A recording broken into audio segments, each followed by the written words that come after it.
Farm. আমরা UK ছাড়াও আমরা ইউএসএ, দুবাই এবং আমাদের অনেক মার্কেটে আমরা কাজ করি। আমাদের অনেক এক্সিস্টিং ক্লায়েন্ট আছে। তো আমাদের ভার্চুয়াল অ্যাকাউন্টেন্ট বিপিও, যেটা ইউকে থেকে এটা পরিচালিত হচ্ছে, একটা accountancy, global accountancy BPO farm. সেই ফার্ম থেকে আজকে আমাদের আহ, যে একটা উদ্যোগ, যে একটা ফাইন্যান্সিয়াল মডেলিং এর একটা কোর্স করানো হবে 6টা লেকচার উপরে। তো আজকে এটা হলো 6টার বাদে যে আমাদের একটা ক্লাস, ফ্রি ওরিয়েন্টেশন ক্লাস রাখা হয়েছে উন্মুক্ত সবার জন্য। তো সেই ক্লাসে সবাইকে ধন্যবাদ জানাচ্ছি। এবং আপনাদের, আমি আশা করবো আপনারা যদি অনেকে জানেন, নিশ্চয়ই যারা অবগত আছেন মার্কেট সম্পর্কে এবং যারা নতুন আছেন, সবাই জিনিসটা অবশ্য আজকে ক্লাসে পরে অনেকে বুঝবেন যে মার্কেট প্লেস যারা আমরা কাজ করি, ফ্রিল্যান্সিং এবং রিমোট জব করি, তাছাড়াও আসলে রিমোট জব, বিভিন্ন মার্কেট প্লেসের অপরচুনিটি ছাড়াও অনেক অনেক মানে প্ল্যাটফর্ম আছে, এবং বিভিন্ন পৃথিবীর অনেক দেশে, যেমন মানে বাংলাদেশ ছাড়া যারা কাজ করেন, যেমন ইউএসএ, দুবাই, ইউকে, কানাডা, অস্ট্রেলিয়ার অনেক ফ্রিল্যান্সিং যে কি মার্কেট গুলা, সেই মার্কেটগুলোতে আসলে অনেক অপরচুনিটি আছে ফাইন্যান্সিয়াল মডেলিং এর কাজ শিখে। আমি রিসেন্টলি অনেকগুলো ক্লায়েন্ট আমি ডিল করি যারা অনেকে চাচ্ছে, কিন্তু আসলে আমরা ওভাবে স্কিল না হওয়ার কারণে স্পেসিফিক ওরকম ওনাদেরকে সাপোর্ট দিতে পারি না। সো আজকে এরই একটা উদ্যোগে, মানে আমাদের একটা ভার্চুয়াল অ্যাকাউন্টেন্ট বিপিওর যে একটা উদ্যোগ, যে আমরা আসলে আমাদের প্রফেশনাল তৈরি করা, আমাদের টিম বিল্ডিং করা, সে তারই একটা উদ্যোগের ধারাবাহিকতা আমরা প্র্যাকটিক্যাল যে আমাদের ফাইন্যান্সিয়াল মডেলিং কোর্স লঞ্চ করতে যাচ্ছি, তারই ওরিয়েন্টেশন ক্লাসটা সাদিক ভাই কন্ডাক্ট করে। উনি অনেক এক্সপিরিয়েন্স, মানে অনেকে ওনাকে চিনেন, তার সম্পর্কে দু একটা কথা না বললেই নয়। উনি অনেক বছর যদিও বাইরে থেকে পড়াশোনা করে বাংলাদেশে গিয়ে অনেক বছর যাবত উনি এই অ্যাকাউন্টস ফাইন্যান্সের ফিল্ডে কাজ করেন, লোকাল ইন্টারন্যাশনালি অনেক ফাইন্যান্সিয়াল মডেল নিয়ে ওনার অনেক এক্সপিরিয়েন্স আছে। উনি আগে অনেক জায়গায় কোর্স করাতেন। তো যেহেতু উনি কো পার্টনার, আমি চাচ্ছি আমরা আমাদের এই স্কিল গুলো আসলে আপনাদের মধ্যে নলেজ শেয়ারিং এর মাধ্যমে কিভাবে ডিস্ট্রিবিউট করে গ্লোবালি আপনারা আসলে কাজগুলো করতে পারেন, এটা মার্কেট প্লেস হোক, মানে বাইরে হোক। সো উনি এই কোর্স নিয়ে অনেক ইনসাইড ডিটেলস বলবে। তো সবাইকে অসংখ্য ধন্যবাদ। আমি হয়তো লাস্টে কোশ্চেন আনসার সেশনে আমি আপনাদের সাথে জয়েন করবো। থ্যাংক ইউ সাদিক ভাই। You can start your session. জি, over to you. Thank you.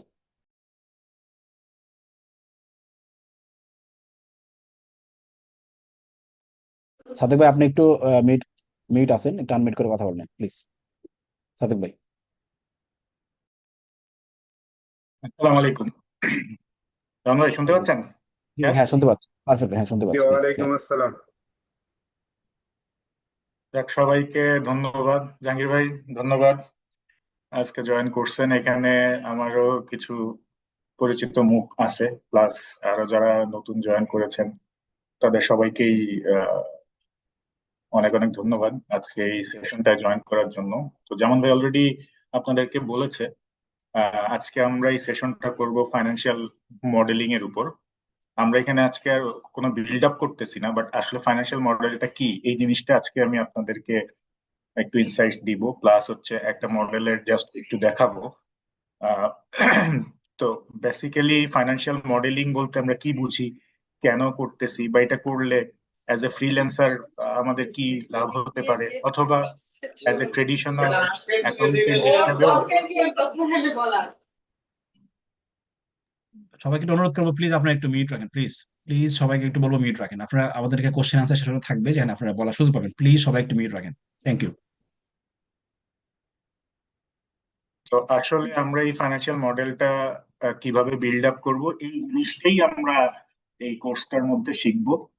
আর এটা করতে হইলে আমাদের রিকোয়ার্ড যে নলেজ আছে এটা অনেক ভাস্ট। আমি আপনার ফাইন্যান্সিয়াল ফিজিবিলিটি থেকে শুরু করে ফাইন্যান্সিয়াল মডেলিং এ এসে শেষ হয়, বাট আমরা ফিজিবিলিটিতে যাব না, কারণ যেহেতু আমরা একটা শর্ট কোর্স করতেছি, অনলি 6-7 ক্লাসের মধ্যে আমরা এই জিনিসটা কিভাবে বিল্ড আপ করতে হয় সেটা শিখবো।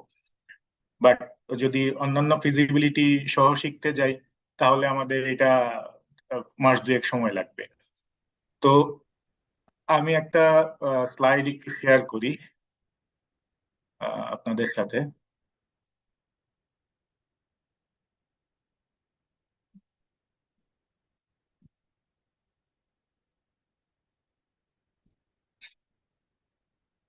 স্লাইডটা কি দেখা যাচ্ছে যেমন ভাই? জি ভাই, দেখতে পাচ্ছি, প্লিজ। জি, দেখা যাচ্ছে। Thank you. হ্যাঁ। তো আজকে আমরা যে বিষয়টা নিয়ে কথা বলবো সেটা হচ্ছে ফাইন্যান্সিয়াল মডেলিং। তো financial modelling skill learning and application, এইটার নামটা আমরা এভাবেই রেখেছি। এ gateway to data driven decision making in business and finance. তো ডাটা ড্রিভেন কেন বলতেছি, কারণ আমরা আসলে ডাটার উপর বেস করেই তো এই মডেলটা ডেভেলপ করব, মোস্টলি অ্যাজাম্পশনের উপর বেস করে। তো এই অ্যাজাম্পশন গুলো এমন হতে পারে টোটালি নিউ একটা প্রজেক্টের জন্য হতে পারে, অথবা এক্সিস্টিং প্রজেক্টের ফিউচার পিরিয়ড গুলোর জন্য হতে পারে। অ্যাকচুয়ালি ফাইন্যান্সিয়াল মডেলিংটা কি? ফাইন্যান্সিয়াল মডেলিংটা হচ্ছে quantitative representation of A business or projects financial performance. For example, আজকে ধরেন আমরা প্ল্যান করতেছি যে আমরা একটা রিয়েল এস্টেট বিজনেস করব। তো আমরা নতুন একটা প্রজেক্ট হাতে নিলাম, যে নতুন কোম্পানি করতেছি। তো আমরা যদি এই রিয়েল এস্টেট বিজনেসটা করি, আমরা ফ্ল্যাট ডেভেলপ করব, আমরা কমার্শিয়াল প্লেস ডেভেলপ করব, তারপর সেল করে দিব। এটা হচ্ছে আমাদের বিজনেস প্ল্যান। এইটা আমরা করব আর কি। তো এইটা যে আমরা করব, এখন আমার কাছে টাকা নাও থাকতে পারে, আমার ইনভেস্টমেন্ট দরকার হইতে পারে। আবার এটা যে আমি করব, এই প্রজেক্টটা কি আদৌ ফাইন্যান্সিয়ালি ভায়াবল কিনা, সেই জিনিসটা আমি বুঝবো কিভাবে? তো আমার তো একটা ক্যালকুলেশন লাগবে, আমার তো ডাটা ড্রিভেন কিছু কি বলে ইনসাইটস লাগবে, আমার কিছু ফাইন্যান্সিয়াল ইভ্যালুয়েশন করতে হবে, করে দেখতে হবে ওয়েদার এই প্রজেক্টটা ফাইন্যান্সিয়ালি ভায়াবল কিনা। আবার ভায়াবল হলে কতটুকু ভায়াবল, কতটুকু প্রফিটেবল, আমি কি ইনভেস্টরকে অ্যাট্রাক্ট করতে পারবো কিনা। কারণ এক এক ধরনের ইনভেস্টর এক এক ধরনের রিটার্ন চায়, তাই না? তো এই জিনিসগুলোই আমরা দেখবো, এই কোয়ান্টিটেটিভ, পুরোটাই কোয়ান্টিটেটিভ রিপ্রেজেন্টেশন আমরা দেখবো এখানে এই কোর্সটার মধ্যে। Use to forecast future result using historical data and assumptions. Historical data কাদের জন্য প্রযোজ্য? ধরেন আমার কোম্পানি আছে, আমি জানি আমার কোম্পানি 3-4 বছর ধরে রান করতেছে, আমি এখন নেক্সট 10 ইয়ার্স এর জন্য একটা প্রজেক্ট হাতে নিচ্ছি সেম কোম্পানির জন্য। তাহলে আমি এই যে অ্যাজাম্পশন গুলো আমি বেস করে এই income statement, balance sheet ready করব, ক্যাশ ফ্লো স্টেটমেন্ট রেডি করব, ক্যাশ ফ্লো অ্যানালাইসিস করব, এইটার যে অ্যাজাম্পশন গুলো, এগুলো আমি আমার এই প্রিভিয়াস 5 ইয়ার্স এর বা 3 ইয়ার্স এর যে ডাটা আছে, হিস্টোরিক্যাল রেকর্ড আছে, যে আমার সেলস কেমন হয়, কত টাকায় আমি সেল করি প্রোডাক্ট গুলো, বা আমার মার্কেট ক্যাপিটালাইজেশন কতটুকু, আমি যদি আমার বিজনেস স্ট্র্যাটেজি চেঞ্জ করি। ফর এক্সাম্পল, আপনারা জানেন অনেকেই হয়তো ইকোনমিক্স এর একটা কথা আছে, আপনি যদি সেলস প্রাইসটা কমায় দেন, তাহলে সেই ক্ষেত্রে হয়তো আপনার সেলস ভলিউমটা বেড়ে যায়, তাই না? আবার অনেক সময় সেলস প্রাইস, এগুলো প্রাইসিং স্ট্র্যাটেজির মধ্যে আছে, আমি ওটাতে ডিটেইলসে যাব না, জাস্ট একটু। অনেক সময় দেখবেন অনেক প্রোডাক্টের দাম যখন কমে যায়, আমরা বেশি বেশি কিনি, তাই না? ভলিউম বেড়ে যায়। তো যদি ভলিউম বাড়ে, সেই ক্ষেত্রে হয়তো প্রফিটেবিলিটি কম থাকবে প্রত্যেকটা প্রোডাক্টের ক্ষেত্রে, মানে এক পিসের ক্ষেত্রে, বাট টোটাল কন্ট্রিবিউশন কিন্তু তখন ভলিউমে আবার বেড়ে যাবে। তো এই যে আপনি কি আসলে কম প্রাইসিং করবেন না বেশি প্রাইসিং করবেন, এইটাও একটা ডিসিশন, স্ট্র্যাটেজিক ডিসিশন। এইটার উপর ডিপেন্ড করেও আপনার এই মডেল চেঞ্জ হবে। সো এইখানে যেমন শুধু ক্যালকুলেশন তা না, এখানে বিজনেসের স্ট্র্যাটেজিও এখানে ইমপ্লিমেন্ট হবে, কারণ ওইটার উপর বেস করে আপনার অ্যাজাম্পশন গুলো চেঞ্জ হয়ে যাবে। আবার অ্যাজাম্পশন চেঞ্জ হয়ে গেলে আপনার ফার্দার ফিউচার রেজাল্ট গুলো চেঞ্জ হয়ে যাবে। তারপরে আসি আমরা built typically in Excel or other spreadsheet tools. আমরা এখানে এক্সেলেই কাজ করব।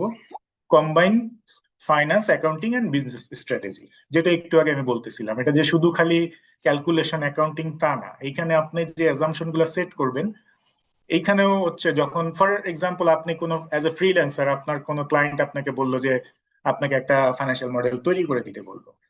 তো আপনাকে তৈরি করে দিতে বললেই তো আর আপনি পারবেন না, আপনার অ্যাজাম্পশন গুলো লাগবে। তখন আপনি তাকে কোয়েরি দিবেন যে তোমার অ্যাজাম্পশন গুলো আমাকে দাও, তোমার বিজনেসটা কি, বিজনেসের সেলস এবং কস্টিক স্ট্রাকচার যেগুলো আছে, সেলস রেভিনিউ স্ট্রাকচার আছে, কয়টা প্রোডাক্ট আছে। তো এই যে এইগুলোর উপর ডিপেন্ড করে তোমার সেলস এর ভলিউম কত হবে, তাই না? এই যে অ্যাজাম্পশন গুলো আপনি তার কাছ থেকে নিবেন, নিলে তখন আপনি ওইটার উপর বেস করে ফাইন্যান্সিয়াল মডেলটা দাঁড় করাতে পারবেন। এমনও হতে পারে যে হ্যাঁ, ফাইন্যান্সিয়াল মডেল দাঁড় করানোর পর দেখা গেল যে এই মডেলটা আমরা দাঁড় করালাম, এটা ফাইন্যান্সিয়ালি হয়তো ভায়াবল না, তাইলে ওদের বিজনেস স্ট্র্যাটেজি হয়তো চেঞ্জ করতে হইতে পারে। আমি যেটা বললাম, হয়তো সেলস প্রাইস কমাই দিতে হইতে পারে, অথবা বাড়াই দিতে হইতে পারে, অথবা নিউ মার্কেটে পেনেট্রেট করতে হইতে পারে, হোয়াট এভার, মানে ডিফারেন্ট ডিফারেন্ট অপশন। তখন তারা হয়তো বা চিন্তা করবে, তারা ডিফারেন্ট স্ট্র্যাটেজি চিন্তা করতে পারে। তো আমরা কেন এই ফাইন্যান্সিয়াল মডেলিং স্কিলটা আমাদের দরকার, বা আমরা এটা করতে পারলে কি হবে? Essential for investment decision. তো এইটা একটা খুবই ইম্পর্টেন্ট একটা আহ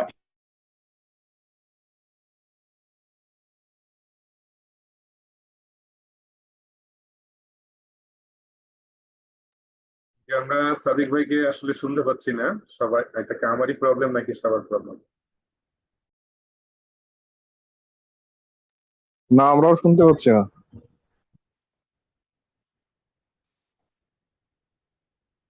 আমার মনে মনে হয় হয় কোনো ডিসকানেক্ট হয়ে গেছে।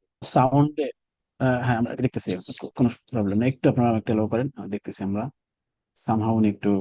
যারা অ্যাপ্লাই করে বা ফান্ড খুলতে চায় ওদের তো সরি সাদিক ভাই, আপনি নেটওয়ার্কের শুনতে সমস্যা পাচ্ছেন মনে হয়। সাদিক ভাই? মনে হয় হ্যাঁ, সাদিক ভাই শুনতে পাচ্ছেন আমাদেরকে আপনি?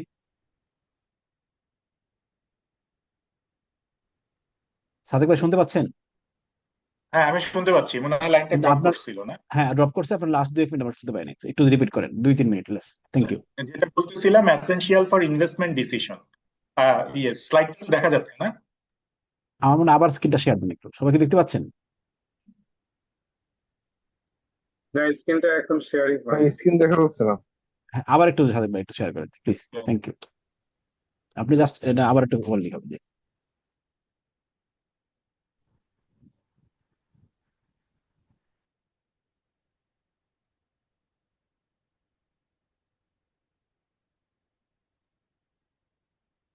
যে এবার দেখতে পাচ্ছি আমরা, যে অন্যদের কোনো সমস্যা না থাকে যে।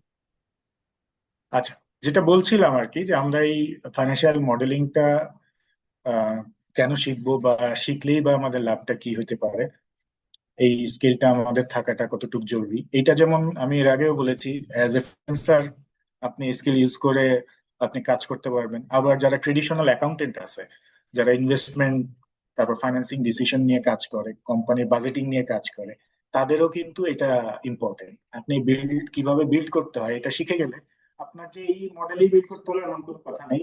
আপনি আপনার অফিসের বা আপনার কোম্পানির ডাটা নিয়ে তখন আপনি বুঝে যাবেন যে কিভাবে ওই ডাটাগুলো থেকে ব্যালেন্স শিট, ইনকাম স্টেটমেন্ট বা ক্যাশ ফ্লো স্টেটমেন্ট এগুলো ডেভেলপ করা যায়। তো ওইটাই হচ্ছে আমাদের মেইন উদ্দেশ্য, যে কিভাবে আমরা এই এই ইয়েগুলো, স্কিল গুলো কাজে লাগিয়ে আমাদের ট্রেডিশনাল অ্যাকাউন্টিং ওয়ার্ক করতে পারবো, প্লাস আমরা যদি চাই ফ্রিল্যান্সিং ওয়ার্ল্ডেও আমরা এটাকে কাজে লাগাতে পারবো।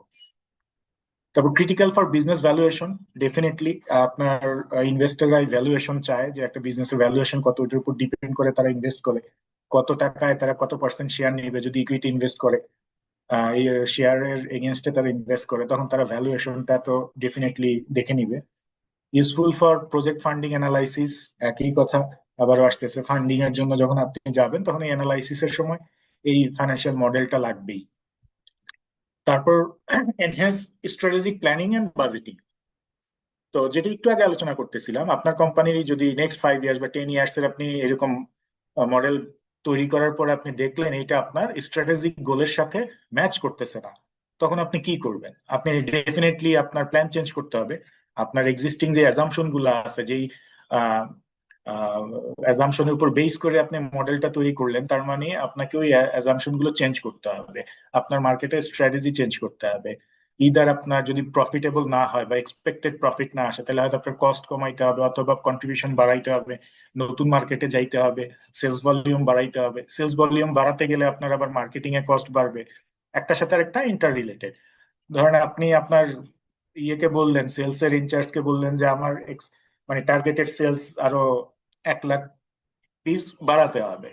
তো তার এইটা যখন বাড়াতে চাইবেন, আপনি তো আর এমনি এমনি বাড়বে না, তাহলে আপনাকে অ্যাডভার্টাইজমেন্ট করতে হবে, প্রমোশনাল অ্যাক্টিভিটিতে যাইতে হবে। তো ওইটার সাথে রিলেটেড কস্টও বাড়বে। সেগুলো যখনই আপনি অ্যাজাম্পশন চেঞ্জ করবেন, ওই নতুন কস্টটাও আবার এই সব জায়গাতে যোগ হবে নতুন সেলস এর সাথে। তো এইরকম ভাবে আপনি স্ট্র্যাটেজিক প্ল্যানিং গুলাও আপনার ম্যানেজমেন্ট চেঞ্জ করতে পারবে, দেখতে পারবে যে কি করলে সিনারিওটা কি দাঁড়ায়, কারণ ওইটার উপর ডিপেন্ড করে তারা decision make. Highly value by employers in finance, consultancy and corporate sector.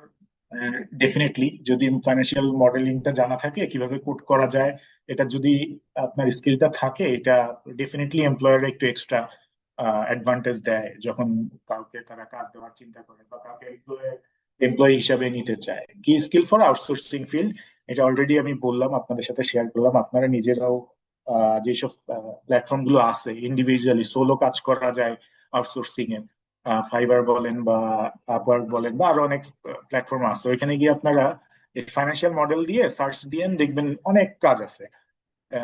তো এইগুলো আপনারা করতে পারবেন।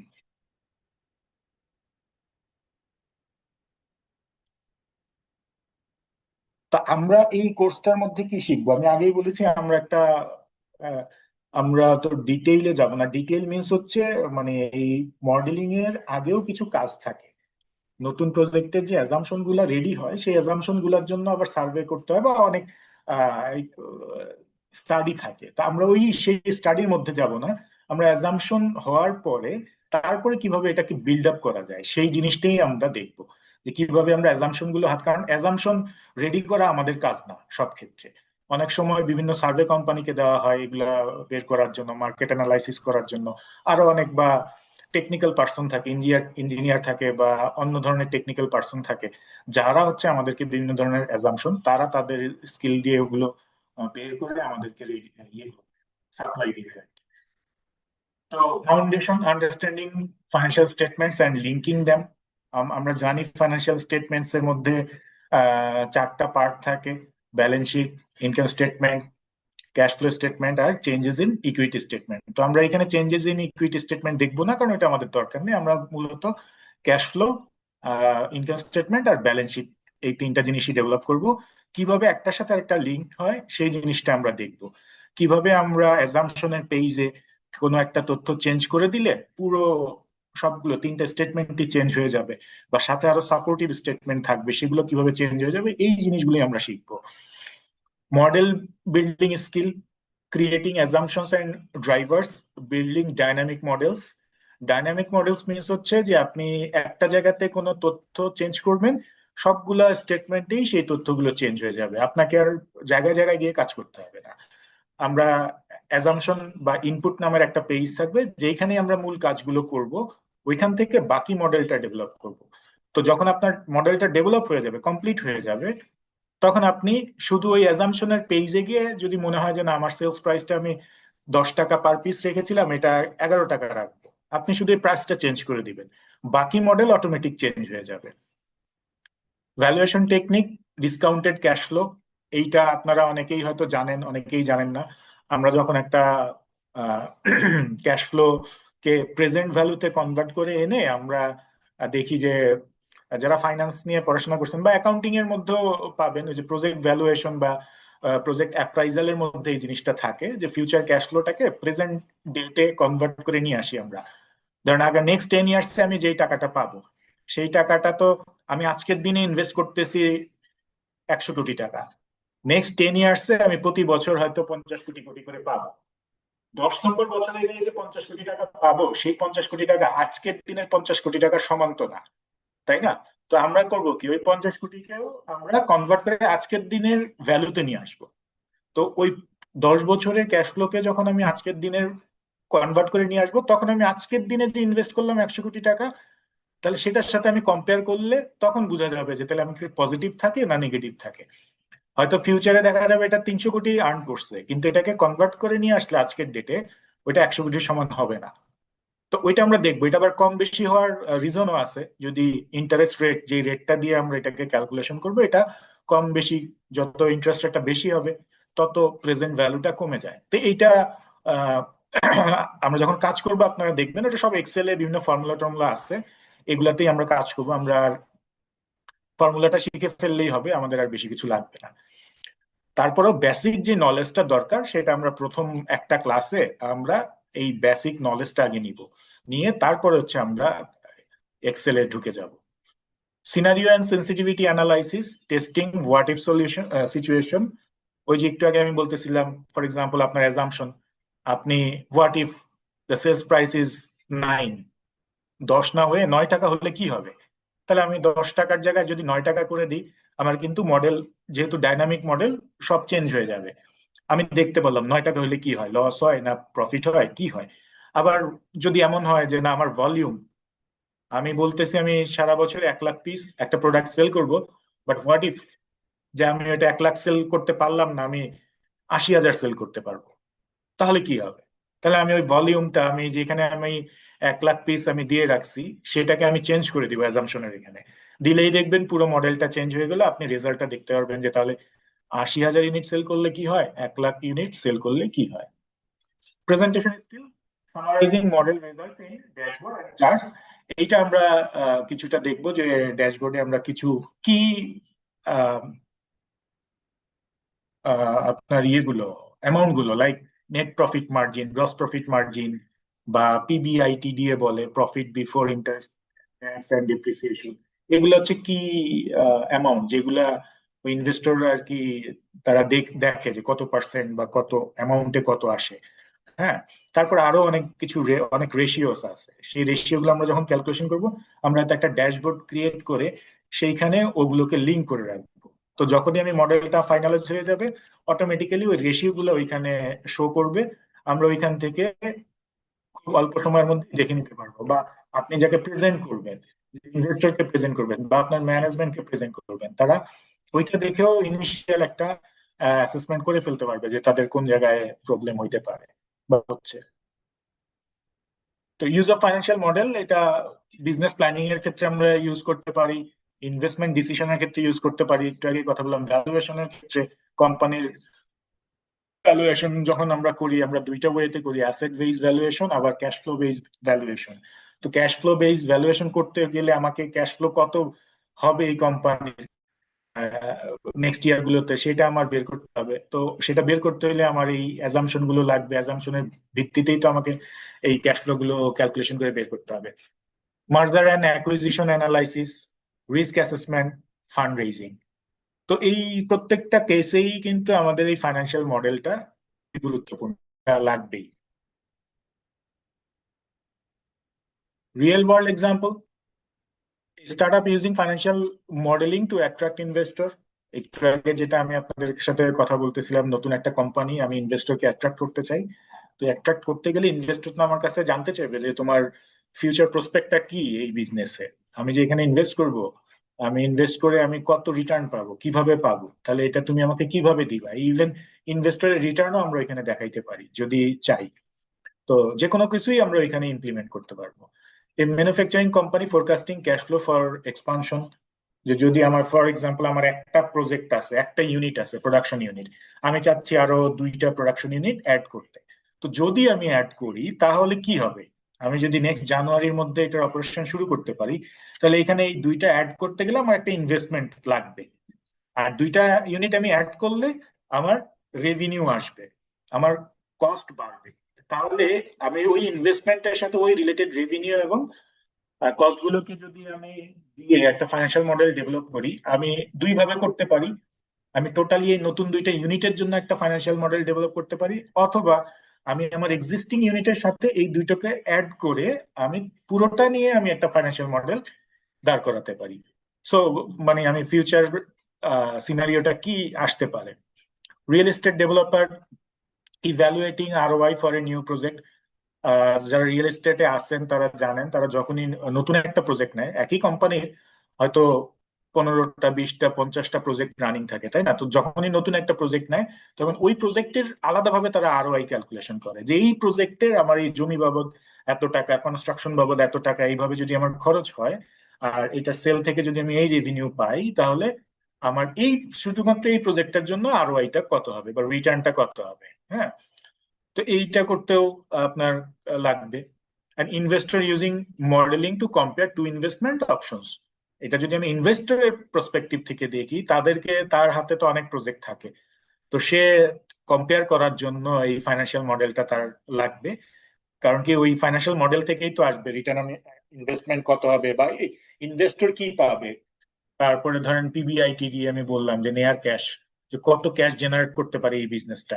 আবার ইনভেস্টমেন্ট টু প্রফিট রেশিও, অনেক বিজনেস আছে অল্প ইনভেস্টমেন্টে অনেক বেশি প্রফিট, আবার অনেক আছে অনেক হেভি ইনভেস্টমেন্ট করা লাগে, হেভি ইনভেস্টমেন্টেও কম প্রফিট। তো আমি যদি এই প্রফিট টু ইনভেস্টমেন্ট রেশিওটাও যদি আমার যত রিচ হবে, মানে আমি কম ইনভেস্ট করে যদি আমি বেশি প্রফিট পাই, তাহলে আমি কেন বেশি ইনভেস্টমেন্ট করে কম প্রফিট পাওয়া প্রজেক্টে ইনভেস্ট করবো, আমি যদি ইনভেস্টর হয়ে থাকি আমি সেটা করবো না, তাই না? তো এই ক্ষেত্রেও ইনভেস্টররা তাদের ইয়ে চেক করার জন্য এটা করবে। Skills you will gain. এখানে আমরা এটা শিখলে কি হবে, কি স্কিলটা ডেভেলপ হয়, আমাদের এক্সেল এর কিছু প্রফিসিয়েন্সি বাড়বে, অ্যানালাইটিক্যাল থিঙ্কিংটা আসবে। আমি দেখাবো আপনাদেরকে যখন অ্যাজাম্পশন থেকে আমরা ওটা ডেভেলপ করব, আমরা অ্যাজাম্পশন গুলো চেঞ্জ করব, আমরা নিজেরা নিজেরা অ্যাজাম্পশন গুলো চেঞ্জ করবো। আপনাদেরকে যে হোমওয়ার্কটা দিব ওইখানেও আমি বলবো আপনারা চেঞ্জ করে করে আপনারা নিজেরা দেখেন। কেন, ফর এক্সাম্পল আপনি নিজেই চিন্তা করেন, যদি আমি আমার কোয়ান্টিটিটা চেঞ্জ করে ফেলি, তাহলে আমার তো এখানে আদার রিলেটেড কস্টও বাড়বে। ওগুলো আপনারা নিজেরাই বসাবেন, বসিয়ে আপনারা নিজেরাই দেখবেন যে তাহলে কি আপনার এই প্রজেক্টটা অ্যাকচুয়ালি ফাইন্যান্সিয়ালি ভায়াবল হয় কিনা। Problem solving, decision making based on numbers, এই সব কিছুই আমার মনে হয় আপনাদের কাজে লাগবে, এবং আপনারা এগুলো কিভাবে করবেন, এই স্কিল গুলো ডেভেলপ হলে তখন আপনাদের জন্য ইজি হয়ে যাবে। কেরিয়ার অপরচুনিটি আমি বলছি এইটা সব জায়গাতেই লাগবে। আপনি যদি অ্যাজ এ ফ্রিল্যান্সার কাজ করেন, আপনি এটা এই স্কিল ইউজ করতে পারবেন।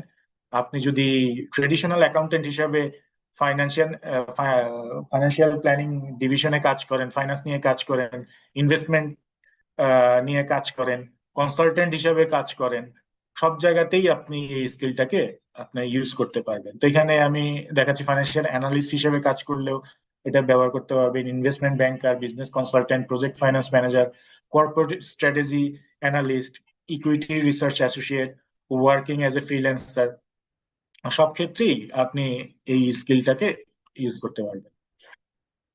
কনক্লুশনে বলতে চাচ্ছি, financial model is not just a spreadsheet, it's a decision making tool that can change the course of a business, and mastering financial modeling equal greater career opportunity plus better decision making.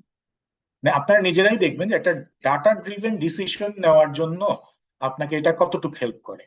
এটা যে শুধু financial model হইতে হবে আমি বারবার বলতেছি তা না, আপনি এই স্কিলটা শিখেন এই জন্য আপনি বাজেটিং এ এটাকে কাজে লাগাবেন, আপনি অন্য কোনো ডিসিশন মেকিং এও এই স্কিলটাকে কাজে লাগাতে পারেন। যে ফর এক্সাম্পল আমরা দেখেছি, আমি জানি না আপনারা রিলিভেন্ট কস্ট নামে একটা কস্টের একটা অ্যাজাম্পশন আছে, আমরা এটা পড়ে আসছি, আপনারা পড়ছেন কিনা, অনেকেই হয়তো পড়েছেন, অনেকেই পড়েন নাই। তো এটার মিনিংটাই হলো যে আমি কোনো একটা ডিসিশন নিব, সেটার সাথে রিলিভেন্ট কস্ট যা হবে সেটার উপর বেসিস করেই আমি ডিসিশনটা নিব। তো ওইটা কেন, কারণ অনেক সময় আমি আজকের দিনে এখন আমি দাঁড়িয়ে একটা ডিসিশন নিব যে আমি কি এখান থেকে ফার্মগেট যাব কি যাব না, কিন্তু আমি যে এখানে আসতে 10 টাকা খরচ করে ফেলছি সেটা কিন্তু এখন ফার্মগেট যাওয়া আসার সাথে আর রিলেভেন্ট থাকলো না। কেন, কারণ 10 টাকা তোমার খরচ হয়েই গেছে, আমি ফার্মগেট না গিয়ে যদি এবার বাসায় ফিরে যাই এই 10 টাকা আমি ব্যাক পাবো না, তাই না? তো বিষয়টা হচ্ছে কি, এই কনসেপ্ট গুলো বা স্কিল গুলো এমন যে আপনি শুধুমাত্র যে ফাইন্যান্সিয়াল মডেলিং শিখতেছেন, আপনি শুধুমাত্র যে ব্যালেন্স শিটই ডেভেলপ করবেন তা না, আপনি স্কিলটা ডেভেলপ হলে আপনি অন্য কোনো ক্ষেত্রেও এটাকে অ্যাজাম্পশনের ভিত্তিতে কিভাবে একটা রেজাল্ট ড্রিভেন একটা শিট তৈরি করা যায় এই জিনিসটা আপনারা করতে পারবেন আমি আশা করি আর কি।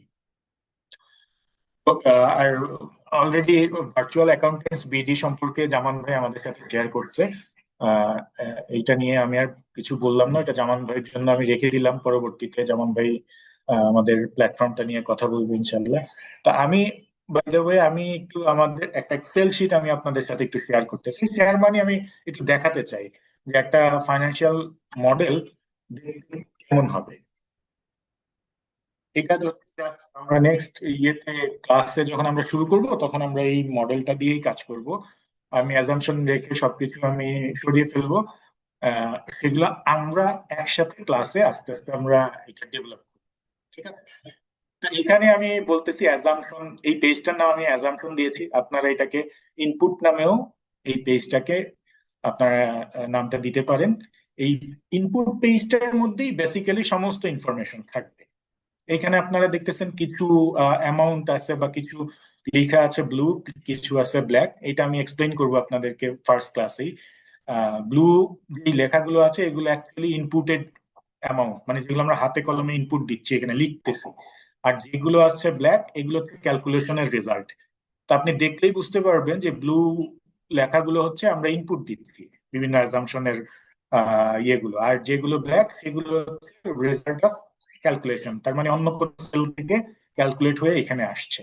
এই অ্যাজাম্পশনের মধ্যে আমরা সব রাখবো, আমার প্রজেক্টের কস্ট কম্পোনেন্ট গুলো, টোটাল কত কস্ট হচ্ছে এই প্রজেক্টের, এবং এই কস্ট গুলো আবার নিচে ডিটেলসটা থাকবে এখান থেকে আমরা আসবো যত মেশিনারিজ লাগতেছে বা ল্যান্ডের ভ্যালু বলতেছি আমরা, লোকাল মেশিনারি বলি বা আমাদের জেনারেটরের কথা বলি, হোয়াট এভার, অফিস ডেকোরেশন থেকে শুরু করে অ্যাসেট বা ইনভেস্টমেন্টের মধ্যে কত টাকা লাগতেছে সেটা এখানে আসতেছে। আবার এইগুলোর প্রত্যেকটারই আমার বিবরণটা দিতে থাকবে। আমি এই স্টাইলে করি, এতে হয় কি আমার এই পেজটার মধ্যেই সমস্ত তথ্যটা থাকে, মানে এইটাই একটা প্ল্যানিং, বিজনেস প্ল্যানের অংশ হয়ে যায়।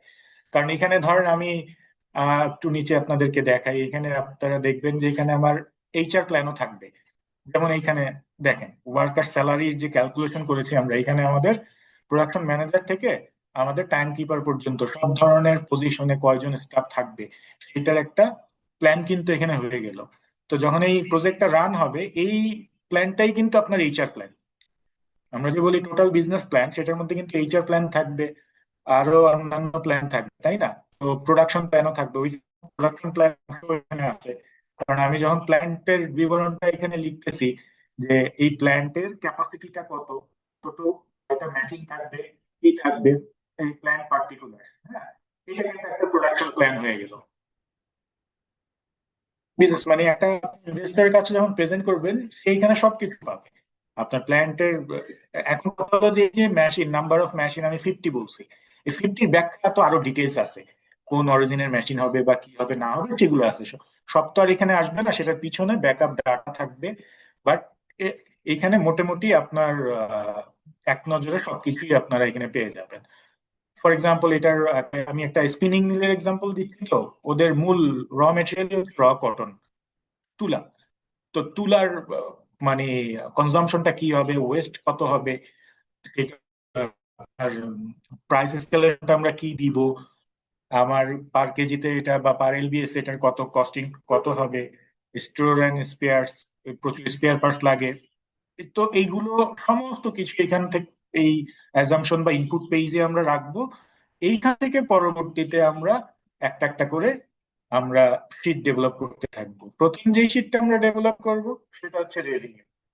আমরা এখানে যে ভলিউমটা, সেলস ভলিউমটা রাখবো, এটার উপর বেস করে আমরা এরকম একটা রেভিনিউর শিট আমরা ডেভেলপ করব, যেখানে আমরা দেখবো যে আমার 10 ইয়ার্সে কত রেভিনিউ আসতেছে। এখানে আমরা আমার main product plus by product থাকে, সবকিছু রেভিনিউই এখানে আমরা নিয়ে আসবো। তারপরে আরেকটা পেজ আমরা কনস্ট্রাক্ট করব, সেখানে আমরা বলবো সিওজিএস। এখন এই সিওজিএস এর মধ্যে আমরা মেইন কস্ট যেগুলো আছে, নর্মালি র কটন থেকে শুরু করে যে কোনো একটা ম্যানুফ্যাকচারিং র ম্যাটেরিয়ালের সাথে আপনার স্যালারি আর হচ্ছে আপনার ইউটিলিটি, এই তারপরে স্পেয়ার পার্টস, এইগুলো হচ্ছে মেইন কস্ট। তারপরে কিছু ওভারহেড থাকে, সেগুলো আমরা এখানে এস্টিমেট নিয়ে নিব, এস্টিমেট থেকে এখানে ডেভেলপ করবো। সেইগুলো সব আসবে সেই অ্যাজাম্পশন পেজ থেকেই কিন্তু আসবে। আমরা জাস্ট ওইখান থেকে ক্যালকুলেশন করে এখানে এই সেল গুলাতে যখন আসবে অটোমেটিক ওইখান থেকে ক্যালকুলেশন হয়েই আসবে। তারপর অপারেশনাল ম্যানেজমেন্ট, যে অ্যাডমিনিস্ট্রেটিভ এক্সপেন্সের কথা বলি বা সেলিং ডিস্ট্রিবিউশন এক্সপেন্সের কথা বলি, সেটা আমরা করব। এরপরে আসবো আমরা ওয়ার্কিং ক্যাপিটালের অ্যাজাম্পশনে। আমরা আমরা যে সেল করব সবকিছুই তো আমরা ক্যাশে সেল করতে পারবো না, আমার রিসিভেবলস থাকতে পারে, পেয়েবলস থাকতে পারে, আমার stock থাকতে পারে। তো কতদিন থাকবে স্টক গুলা, এগুলো কিন্তু সব অ্যাজাম্পশন পেজ থেকেই আসবে, ওইখানেই আমরা রাখবো।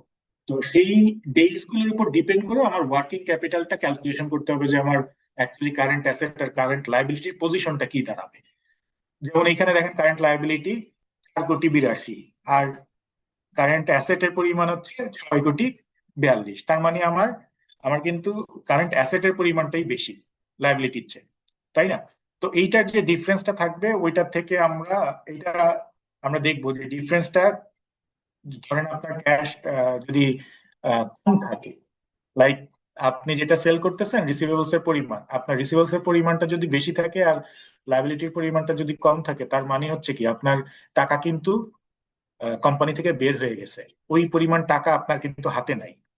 তো যেহেতু নাই, তাহলে ওইটাকে তো আবার ফাইন্যান্স করতে হবে, মানে আপনার তো টাকাটা লাগবে আপনার অপারেশন চালানোর জন্য।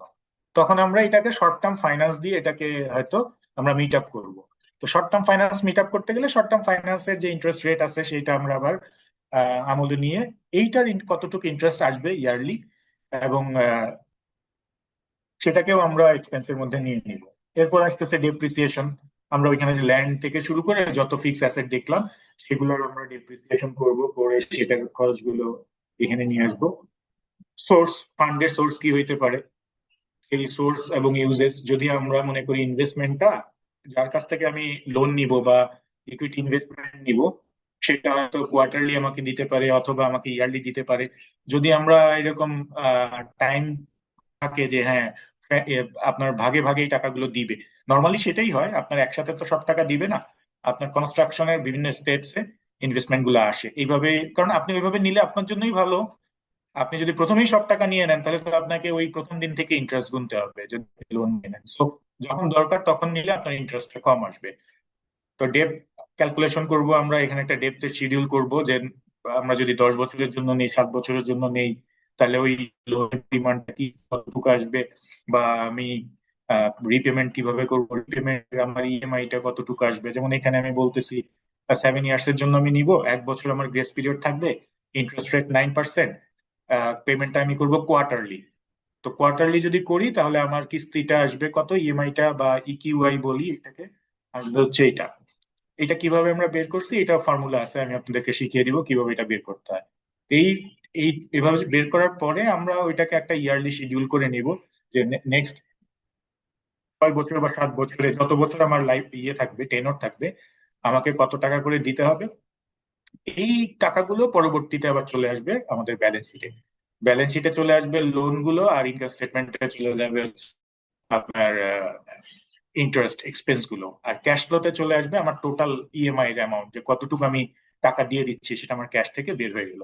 তো এইগুলোর এই সমস্ত ক্যালকুলেশন করার পরে তারপরে আমরা আসবো প্রফিট এন্ড লস স্টেটমেন্ট তৈরি করবো একটা, তারপরে আমরা তৈরি করবো ক্যাশ ফ্লো স্টেটমেন্ট, তারপরে আমরা চলে যাবো একটা ব্যালেন্স শিট। হ্যাঁ, এই তিনটা করার পরে এরপরে আমরা ব্যালেন্স শিট চলে আসবো যে আমার একটা এই প্রজেক্টের আমার ইয়েটা কি হবে, আইআরআর কি হবে, এনপিভি কি হবে। হ্যাঁ, এটা থেকে আমরা তখন বুঝতে পারবো যে আসলে এই প্রজেক্টটা কতটুকু ভায়াবল হবে বা এটার আইআরআর এর রেটটা কত হবে। যদি আইআরআর হয়, ফর এক্সাম্পল আপনারা যারা জানেন ইন্টারনাল রেট অফ রিটার্ন, মানে এই প্রজেক্ট থেকে অ্যাকচুয়ালি আমি কত পার্সেন্ট রিটার্ন পাবো, এটা যদি হয় 15%, তাহলে আপনি লোন নেন বা আপনার যে রিটার্নটা আপনাকে দিয়ে দিতে হবে সেটা অবশ্যই 15%-এর চেয়ে কম হইতে হবে। যদি কম হয় তাহলে আপনার জন্য এটা ফাইন্যান্সিয়ালি ভায়াবল। যদি আপনি লোন নেন 18%-এ আর আপনার প্রজেক্টের রিটার্ন 15%, তাহলে তো এটা আপনার জন্য অ্যাকচুয়ালি লাভজনক না। আর যদি আপনি লোন নেন ফর এক্সাম্পল 10%-এ, কিন্তু আপনার প্রজেক্টের আইআরআর হচ্ছে 15%, তাহলে আপনার জন্য এটা এই 5%, এক্সট্রা 5% এটা আপনার জন্য থাকবে, তাই না? তো এইরকম এছাড়া আরো অনেক রেশিও আমরা দেখবো, আমরা নিজেরাই ক্যালকুলেশন করব। আমি আপনাদের সাথে ক্যালকুলেশন করে করে আমি দেখাবো যে কিভাবে এই রেশিও গুলো আমরা ক্যালকুলেশন করতে পারি। আপনারা এই জানেন কিছু কমন রেশিও আছে, কুইক রেশিও, কারেন্ট রেশিও, তাই না? ওয়ার্কিং ক্যাপিটাল রেশিও আছে, ইনভেস্টমেন্ট রেশিও আছে। এই সব ধরনের রেশিও আমরা ক্যালকুলেশন করে দেবো। রিটার্ন অন ইনভেস্টমেন্ট মানে ইনভেস্টর পার্সপেক্টিভ থেকেও আপনি দেখবেন, আবার আপনার as a business performance check করার জন্য আপনি ডিফারেন্ট ডিফারেন্ট রেশিও আপনি এখানে ক্যালকুলেশন করে দেখতে পারেন। তো আমার মনে হয় hopefully, আপনার যদি আমার সাথে নেক্সট একটা ক্লাসের মধ্যে থাকেন, 7টা থেকে 8টা ক্লাস, আমরা এটা কিভাবে ডেভেলপ করতে হয় এটা আমরা পুরোটাই দেখবো, এবং আমি আপনাদেরকে কিছু এক্সাম্পল দিয়ে দিব, টিপ দিয়ে দিব। আপনার বাসায় সেটা করে আবার আমাকে দেখাবেন যে এটা ঠিকভাবে আপনারা ডেভেলপ করতে পারছেন কিনা। তো এইটা হচ্ছে এন্ড অফ দ্য কোর্স। আমরা আগে স্লোলি আমরা এই জিনিসটা শিখবো যে কিভাবে এটা ডেভেলপ করবো, আর এটা শেখার জন্য আমাদেরকে কিছু কনসেপ্ট, আমাদের কনসেপ্টও জানা লাগবে। ফর এক্সাম্পল ডেপ্রিসিয়েশন, আর ডেপ্রিসিয়েশনটা কি, আমরা কিভাবে এটাকে ক্যালকুলেশন করতে পারি, এইটা আমাদের জানা দরকার। আমরা যদি বলি যে টার্মসটা আমি PITDA, profit before interest tax and depreciation, তো এই টার্মসটা আসলে কি। তো এইরকম কিছু টার্মস আছে যেগুলো আমি থিওরিটিক্যাল একটা ক্লাস থাকবে যেখানে আমি এগুলো আগে এক্সপ্লেন না করলে, আমি যখন ওইখানে গিয়ে এগুলো বিল্ড আপ করতে থাকবো তখন আপনারা হয়তোবা এটা ধরতে পারবেন না। আপনারা হয়তো বলবেন যে এই আইটেমটা কোথা থেকে আসলো বা এটা কেন আমি এইভাবেই ক্যালকুলেশন করলাম। তো এই জন্য ওই জিনিসগুলো যখন একটু আমরা যদি আমি জানি অনেকে আপনারা এগুলো জানেন বা অনেকে অলরেডি পড়ে আসছেন, বাট স্টিল আমরা একটু জাস্ট রিক্যাপ করে নিব সো দ্যাট আমরা যখন এটা বিল্ড আপে যাব তখন আর আমাদের কারো কোনো সমস্যা না হয়। সেই জন্য। তো যেমন ভাই, আমার মনে হয় আমার কথা বলা শেষ। এবার আপনি থ্যাংক ইউ, ফ্লোর নেন। থ্যাংক ইউ সাদেক ভাই, ফ্লোর থ্যাংক ইউ নিয়ে সাদেক ভাই, থ্যাংক ইউ সো মাচ।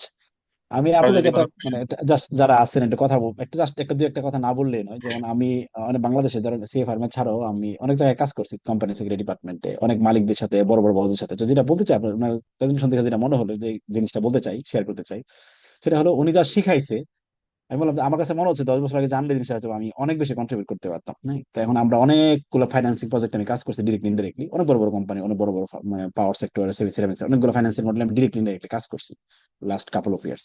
10-12 বছর অনেকগুলো প্রজেক্টে কাজ করছি। তো ওর বড় উদ্দেশ্য হলো আসলে উনি যেটা শেখাইছে, এটা যারা অ্যাডভান্স লেভেলে আছেন তারা তো অনেক ধরতে পারবেন, মিডল লেভেলে যারা আছেন তারা তো হয়তো বুঝতেছেন, কিছু বুঝতে পারছেন।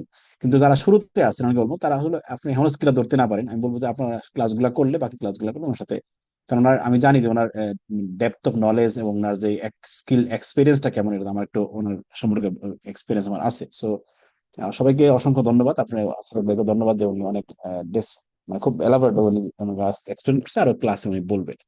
সো আমি এবার বলবো যারা আছেন, আমি সবাইকে রিকোয়েস্ট করবো যে কারো কোনো কোশ্চেন থাকে স্পেসিফিক্যালি আপনারা হ্যান্ড রেজ করতে পারেন, অথবা আপনারা আনমিউট করে বলতে পারেন।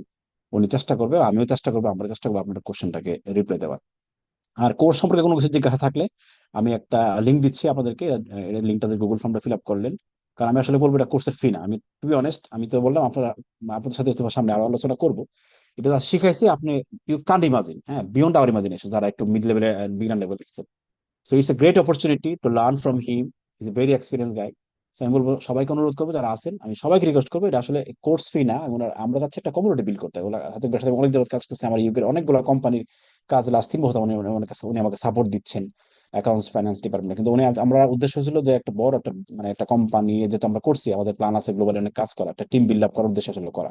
তো স্কুলে শিখতে পারলে আপনাদের ডেফিনেটলি আপনাদেরকে জব, কোম্পানি জব ছাড়াও, মার্কেট প্লেসের বাইরে ছাড়াও অনেক রিমোট জব, অনেক জায়গায় আপনাদের অনেক কন্ট্রিবিউশন করার সুযোগ থাকবে। তো এটা আমার বলা।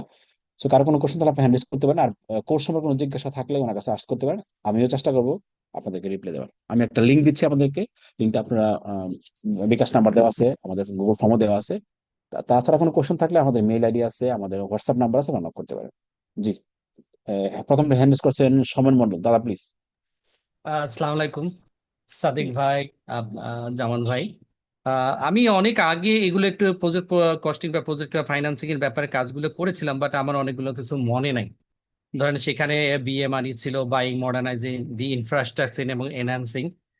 এই কথাগুলো মনে আছে, কিছু কাজ আমি করেছিলাম। বাট আমি খুব ভালো হলো যে এই ধরনের একটা অপশন আমি পেয়ে, যে যদি কোনো প্রকারে কোনো মডার্নাইজিং করি কোনো ফ্যাক্টরিতে, সেখানে আবার প্রোডাক্ট কস্টিং কিভাবে হওয়া উচিত, সেখান থেকে ভেরিয়েবল কস্ট বা ফিক্সড কস্ট কিরকম ভাবে বের করে এনে আমাদেরকে ভায়াবল করতে হবে, তার আগে আমাদের আহ, যে কাজগুলো করতে হয় সেটা হলো আপনার একটা স্টাডি করতে হয়। তো সেই স্টাডির মাধ্যমেই আমাদেরকে রেখে প্রজেক্টে আমরা ফাইন্যান্স করব কি করব না। খুব ভালো লাগলো যে এতে ডিটেলস আমরা আবার নতুন করে শিখতে পারবো, বা আমার মাথাকে আবার সচল রাখতে পারবো। হ্যাঁ, ইনশাআল্লাহ। দাদা আপনার কোনো স্পেসিফিক কোশ্চেন আছে কিনা আমার কোর্স রিলেটেড, অথবা সমান দা? দাদা মনে আনমিউট, দাদা শুনতে পাচ্ছেন আমাদেরকে? সমান দা, আমরা শুনতে পাচ্ছি না আপনাকে, সমান মন্ডল। অন্যরা কি শুনতে পাচ্ছেন? যারা জি, আছেন আমরা রেসপন্স শুনতে করেন। পাচ্ছি, সম্ভবত নেটওয়ার্কের প্রবলেম হয়েছে সঙ্গে। আচ্ছা, হ্যাঁ, আচ্ছা। তারপর ঠিক আছে, উনি আসলে আমরা আসবো ওনার কাছে আবার ফিরে, কোনো সমস্যা নেই। সম্বন্ধে আপনি আসলে আমাদেরকে রেসপন্স করেন আবার। আচ্ছা, ওনাকে কেউ একটা টেক্সট করে দেন। আচ্ছা, ওকে। এবার আয়েশা আপা বলতে চাচ্ছেন, আয়েশা সিদ্দিকা আপা, জি প্লিজ, আপু প্লিজ। থ্যাংক ইউ ভাইয়া, অনেক ভালো লাগলো, ভাইয়ার প্রেজেন্টেশনটা অনেক সুন্দর হয়েছে। এটার সাথে কিছুটা ফেমিলার ছিলাম, তবে এত ভার্স ছিলাম না। তা আশা করি অনেক ভার্সলি জানতে পারবো। তা আমার প্রশ্ন হচ্ছে, আমরা যখন এটা ইমপ্লিমেন্ট করব কোনো কোম্পানিতে কাজ শুরু করার আগে, এবং সেটা কত পার্সেন্ট আমাদের এটা প্রপারলি এটা এক্সিকিউট হবে, এটা হচ্ছে আমার প্রশ্ন। আমি কি বুঝাতে পারছি? হ্যাঁ, আমি জি বুঝতে সাদিক। পারছি। এখন বিষয়টা হচ্ছে কি, এইটা তো একটা প্ল্যান, তাই না? এটা জি একটা জি, হ্যাঁ, ফিউচার এই প্ল্যান প্ল্যানটাই আমার কত করছি। পার্সেন্ট আমার এক্সিকিউট হবে? হ্যাঁ, এইটা দুই রকম। একটা জিনিস দেখেন, আমরা, আপনারা যারা বাজেটিং পড়ে আসছেন, সবাই জানেন বাজেট করার পরেও বাজেটটাকে আমরা আবার আহ, কি করি, ভেরিয়েন্স অ্যানালাইসিস করি, তাই না? ধরেন রাইট এক বছর রাইট চলে যাওয়ার পরে আমরা অ্যাকচুয়াল রেজাল্ট গুলো দিয়ে বাজেটের রেজাল্টের সাথে একটা ভেরিয়েন্স অ্যানালাইসিস করি, করে আমরা তখন চেক করি whether the plan is accurate, আমার অ্যাকচুয়াল রেজাল্টটা কি প্ল্যানের মতো আসতেছে। যদি ভালো আসে তাহলে তো ভালো, আমি ধরেছিলাম আমার 100 টাকা প্রফিট হবে কিন্তু 120 টাকা হয়েছে, তাহলে তো আলহামদুলিল্লাহ। বাট যদি এমন হয় যে না আমার 90 টাকা হলো, 80 টাকা হলো, তখন আমাদেরকে একটু অ্যানালাইসিস করতে হয় যে কেন হলো, এই ভ্যারিয়েন্সের রিজনটা কি সেটা আমাদের খুঁজতে হয়। খুঁজে তখন আপনাকে আপনার এই চেক করতে হবে যে আপনার প্ল্যানটাই কি আসলে ভুল ছিল, নাকি আমি অ্যাকচুয়ালি প্র্যাকটিক্যালি আমি খারাপ কাজ করে ফেলছি, আমার আরো ইমপ্রুভ করার জায়গা আছে। তো যদি রাইট এমন হয় যে হ্যাঁ আমার ইমপ্রুভ করার জায়গা ছিল, আমরা প্ল্যান অনুযায়ী কাজ করতে পারি নাই, তাহলে আপনাকে আরো আহ, বিভিন্ন মেজারে যেতে হবে যাতে আপনার এই প্ল্যানটাকে আপনি প্র্যাকটিক্যালি আপহোল্ড করতে পারেন। আর যদি এমন হয় যে না আমার যে বাজেটটা আমি করেছিলাম সেটা রিয়েলিস্টিক হয় নাই, ফর এক্সাম্পল আপনাদেরকে একটু আগে বলতেছিলাম যদি আমার কোয়ান্টিটিটা, আমি বলতেছি যে ভাই আমি 1 লাখ না আমি 1.5 লাখ কোয়ান্টিটি সেল করবো, বাট দেখা যাচ্ছে এটা আমি এখন ডিসিশন নিচ্ছি ঠিকই কিন্তু প্র্যাকটিক্যালি ওইটা আসলে ইম্পসিবল একটা বিষয়। তাহলে প্র্যাকটিক্যালি ইম্পসিবল হলে তো আর আমার ওই বাজেটটা রেখে লাভ নাই, তখন আমাদেরকে করতে হবে আবার একটু বাজেটটাকে রিভাইজ করতে হয়। আপনি কিন্তু এখানেও সেম কাজটাই করতে পারবেন। এখন আপনার কোশ্চেন হচ্ছে আমি কত পার্সেন্ট এটা ইমপ্লিমেন্ট করতে পারবো, আপনি 100%ই করতে পারবেন। বাট আপনি, এটা তো আমরা করতেছি ইনিশিয়ালি, আজকের দিনে বসে তো আমি জানি না 10 বছর পরে কি হবে, আমি জাস্ট আজ 10 বছরের একটা সিনারিও ডেভেলপ করতেছি, সো দ্যাট আপনি এখন ইনভেস্টমেন্ট ডিসিশনটা নিতে পারেন যে হ্যাঁ আসলে আমি কি নতুন একটা ইউনিট খুলবো কি খুলবো না। এখন এটার মধ্যেও কিন্তু আবার রিস্ক অ্যানালাইসিস আছে, আমরা রিস্ক অ্যানালাইসিস করে নিব যতটুকু সম্ভব, আজকের দিনে বসে রিস্কটাকে অ্যানালাইসিস করা সেটা আমরা করে নিতে পারবো। বাট তারপরেও তো এরপরেও তো অনেক ধরনের রিস্ক থেকে যায়, সেটা তো আসলে কোয়ান্টিফাই করা কোনো ভাবেই সম্ভব না। এটার জন্যই আমরা ওই যে প্রতি বছর বছর আমরা ভেরিয়েন্স অ্যানালাইসিস করব, এবং করব কি এই ভেরিয়েন্সের উপর ডিপেন্ড করে আমাদেরকে নতুন কোর্স অফ অ্যাকশনে যেতে হবে যাতে আমার এই প্ল্যানটাকে আমি এভাবে যেতে পারি অথবা তার চেয়েও ভালোভাবে যেতে পারি। ওকে, থ্যাংক ইউ ভাইয়া, থ্যাংক ইউ সাদেক ভাই, thank you, got it. Thank you. আচ্ছা, তারপরে বিক্রমজিৎ দাস, প্লিজ। জি, আসসালামু আলাইকুম। আমার আজকের আসলে মানে এই টপিকসটাই খুব ভালো লাগলো। আমি ফিনান্সে কাজ করছি আজকে প্রায় 7, 8, 10 বছরের বেশি। মানে সিএ প্রফেশন থেকে বের হওয়ার পরে ফিনান্স নিয়ে কাজ শুরু।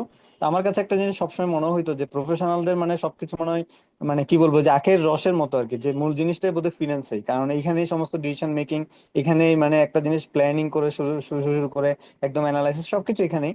তা আমার এখানে একটা সিনিয়রিয়া নিয়ে আমার ওনার কাছে একটা প্রশ্ন আছে।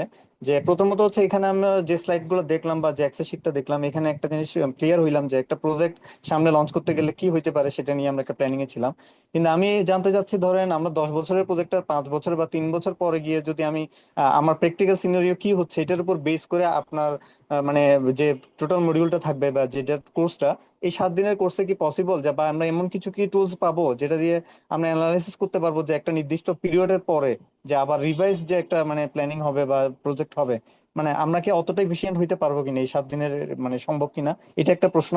আর একটা হচ্ছে একটা সিনারিও মনে করেন, আমি এমনি একটা জাস্ট এক্সাম্পল হিসেবে বলি যে একটা প্রতিষ্ঠান সে কন্টিনিউ ইনভেস্টমেন্টে গেলেও সে সবসময় প্ল্যান করে গেছে যে হ্যাঁ মনে হয় একটা থেকে একটা প্লান্ট বাড়াইলে একটা থেকে প্লান্ট মানে ইমপ্রুভ হইলেই মনে হয় আমি খুব মার্কেটে ভালো করতে পারবো। কিন্তু ফাইনালি একটা সময় দেখা গেছে যে ইন্টারেস্ট অ্যামাউন্ট অনেক বেশি হয়ে গেছে যেহেতু সবকিছু লোন করে করতে হয়েছে তার, আবার তার ফ্যাক্টরি কলাপস হয়ে পড়তেছে। তাহলে এখন যদি আমি আবার ছোট করতে চাই বিজনেসটাকে, মানে এটা একটা বাংলাদেশের বেশিরভাগ মানে বিজনেসের এটা দেখা যায় যে যখন একটা পজিশনে গিয়ে সে ছোট করতে চায় ওইটা কিন্তু একটা সেন্সিটিভ ইস্যু, এই ছোট করাটা মানে সেলস কে কমানো কিংবা প্রোডাকশন কমানো, তাতে গিয়ে ভেরিয়েবল কস্ট গুলো হাই হয়, ফিক্সড কস্ট রয়ে যাচ্ছে। এই যে একটা মানে পুরো বিষয়টা এটার আপনার মানে মডিউলের মধ্যে বা আমরা কিছু শিখবো কিনা বা কিছু টুলস কি পাচ্ছে কিনা এই ব্যাপারে একটু যদি ক্লিয়ার করতেন আর কি। Thank you. Thank you Sadek আচ্ছা, ভাই, প্লিজ। প্রথম কোশ্চেনটা হচ্ছে আপনার যে আমি একটা মডেল ডেভেলপ করলাম বাট আফটার 3 ইয়ার্স আমি কি এই মডেলটাকে চেঞ্জ করতে পারবো কিনা, অফকোর্স পারবেন। কারণ আমি বলছি তো আপনার এই মডেলটা তো জাস্ট নাম্বার, এটা হচ্ছে আপনার ডাইনামিক একটা মডেল। আপনি আজকে ফর এক্সাম্পল আমরা একটা মডেল যদি রেডি করি 2026 থেকে 2036 পর্যন্ত বা 35 পর্যন্ত, 10 বছরের জন্য আমরা একটা মডেল তৈরি করলাম।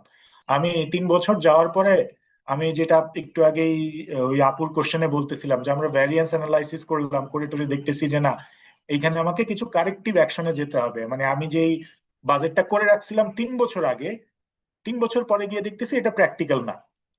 এটা হয়তো বা আমার সেলস কোয়ান্টিটি কমাইতে হইতে পারে, অথবা আমার এটা আরো বাড়ানোরও সুযোগ আছে। আমি ধরেছিলাম যে তার চেয়ে অনেক বেশি সেল হইতেছে।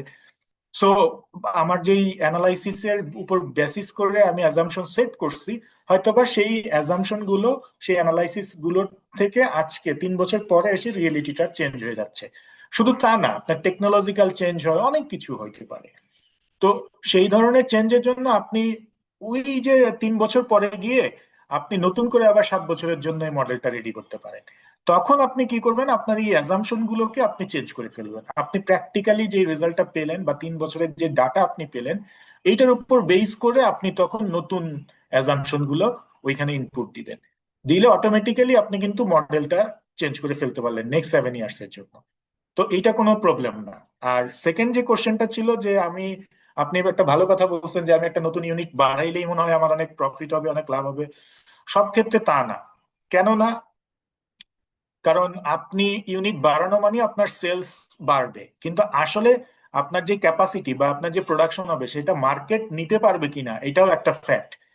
ওই যে আমি বললাম যে আমরা তো এখানে জাস্ট ক্যালকুলেশন গুলা শিখবো, এই অ্যাজাম্পশন গুলা, এই যে সেলস ভলিউমটা যে 1 লাখ কি হবে, এটার পিছনেও কিন্তু স্টাডি আছে, সার্ভে আছে, অনেক কিছু হইতে হবে।